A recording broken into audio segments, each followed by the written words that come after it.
महादेवी सर्वभूतेषु मातृरूपिणे संस्थिता நமஸ்தஸ்தை நமஸ்தஸ்தை நமஸ்தஸ்தை நமோ நமः. சிவனுக்கு ஒரே ராத்திரி சிவராத்திரி, விஷ்ணுவுக்கு ஒரே ராத்திரி வைகுண்ட ஏகாதசி.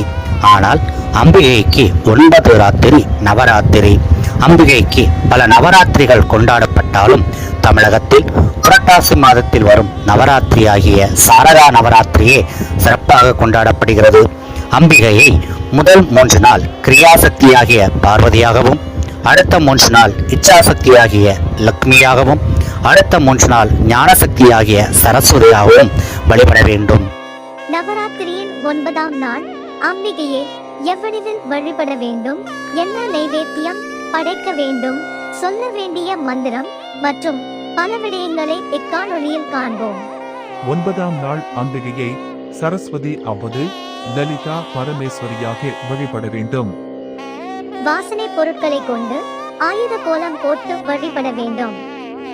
தாமரையால் அலங்கரித்து அர்ச்சனை செய்ய வேண்டும். காலையில் அக்கார வடிசலும் மாலையில் வேர்க்கடலை சுண்டலும் நைவேத்தியம் செய்ய வேண்டும்.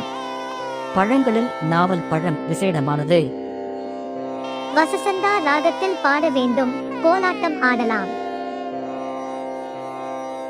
10 வயது பெண் குழந்தையை அழைத்து சாமுண்டியாக பாவித்து வெந்தய நிற பட்டாடை கொடுத்து உணவளித்து மங்கள பொருட்களை கொடுக்க வேண்டும்.